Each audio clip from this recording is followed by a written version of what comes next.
Hello, I'm with the Reverend Jan Lamb, who is Deacon at St. Luke's Church in Durham. Jan, good to have you with us. Thank you. It's good to be here.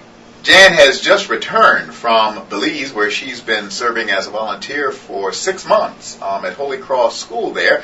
And she brought me a gift back. She happens to know I love hot sauce and brought me something called No Wimps Allowed, habanero pepper sauce. But that's not the reason we're talking with you.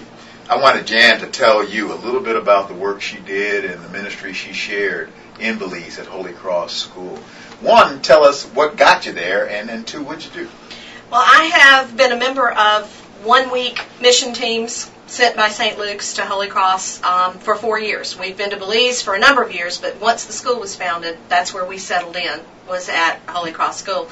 So I've had this taste for a week at a time, and I really wanted to have an experience to be there longer, to become a part of the community, to get to know people a little better, and feel like I did more than just drop in and drop out.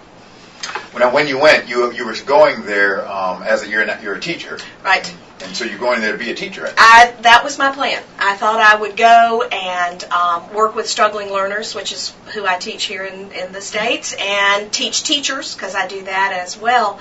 And I did some of that, but I also found out that God's plan for me was to serve as the chaplain at the school, because there is no active clergy anywhere on the island of Ambergris Caye, where San Pedro is.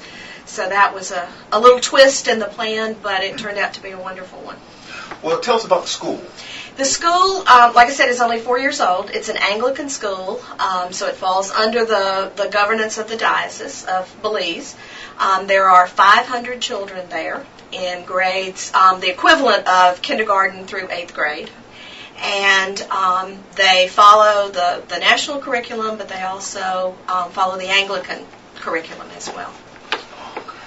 Yeah, I met Bishop Wright, who's the Bishop of Belize, when I was at Lambeth, in fact. And you had an opportunity to spend some time with him liturgically and sacramentally.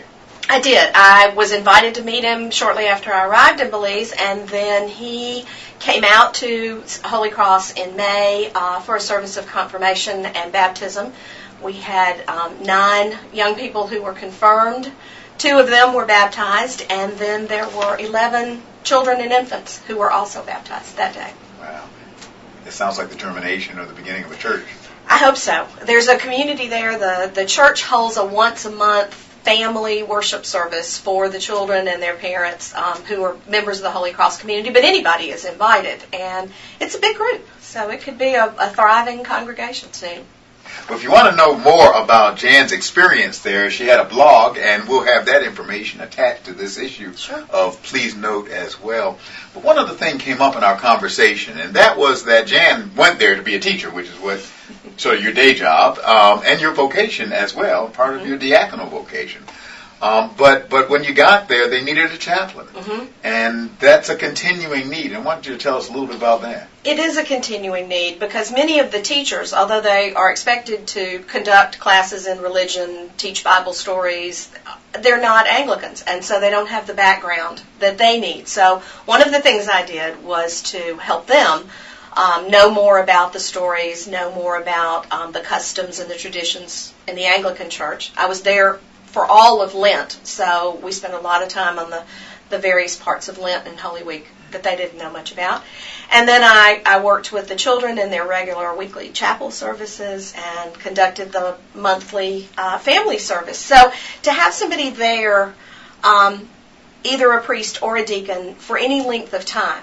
Many mission groups bring a priest for their 1 week, but to have somebody there for 2 weeks, 2 months, 6 months, provides some consistency and continuity that isn't there otherwise, and could really help them begin to see themselves not just as a school and a community, but as a church.